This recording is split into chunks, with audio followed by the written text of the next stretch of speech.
People are wrecked for many things, and I'm wrecked for India. About 2.5 years ago, I made the decision to take Masters, which is now Springs College. On the first day, I decided to do everything I could to just get the most out of this whole experience. And I did. I definitely did. My life was completely changed. It was like throughout the whole thing, God was just telling me, like, don't be scared, I'm here. Like, we're doing this together. And I never felt like I was going through anything alone. I had amazing leaders, I made awesome friends, and yeah, God had just like proved himself, like he has ever since. I knew it wasn't enough and I wasn't done, and God wasn't done messing with me in these like intimate ways. And actually before the year was even over, I just began telling people, oh, I'm interning next year, I'm interning next year. And I had never even given thought to it. And it was just, I think those were God's words, because I did not know what I was getting into, but I just kept telling people, I'm gonna intern next year. Like, I have no other plans, I'm interning. I don't regret it for a second, but it was really hard for a while. And it wasn't until I was in my lowest point that I broke down, and I'm like, God, you gotta help me see like why I'm doing this, because I lost, I guess, the perspective of the why. And he just said, you're doing it for me.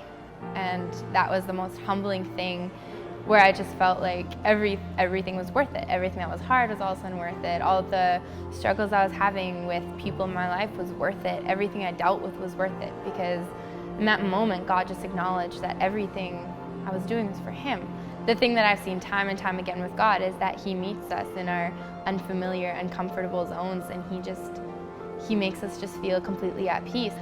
One of the things that really, I guess, really transformed this whole picture of what I was going to do with my life. I had no idea what was happening after interning, and when I decided that I wanted to teach, and I wanted to teach in India, it was Isaiah 6:8 that popped in my head, and it's where the master spoke and he asks, who's willing to go? Who can I send?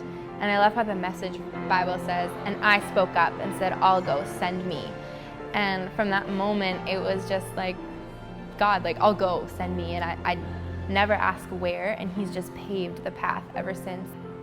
The biggest inspirations in my life are my grandparents, and I've just been super blessed throughout this entire experience of Masters, of interning, and now of this next thing in my life, to just have them all as my biggest cheerleaders. I remember calling up my grandpa and telling him the good news that I decided to go, and this was maybe 5 minutes after I hung up the phone from my interview. And I told him, like, so Grandpa, I didn't tell them yes, but I'm going to India.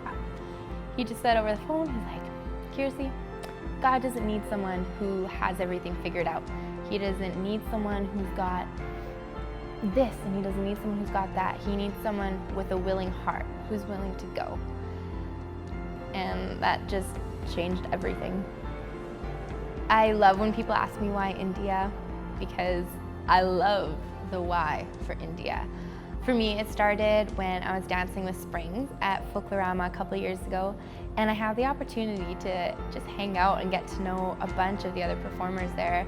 A lot of them have actually become really good friends to me and very important people in my life. And through just being in relationships and just talking with them, I've gotten to see how pure and how genuine and how friendly and open and honest that entire culture is, and it's absolutely beautiful. I think for me, the main reason why I got certified to teach English was because I needed to find a way to get to India, and this just seemed like such a perfect way to go. And one thing I've said to people is they ask me if I'm ready, and I'm like, I'm very unprepared, but I feel ready, you know, and it's just like ready for what's next and ready for what God's preparing. And I know that he's preparing everything in this, because everything's just lined up so perfectly, like the favor I've had and everything, and just the timing has just been perfect. And I don't know what to expect, but I know that I'm doing what I need to do, and I know that I'm going where I need to go.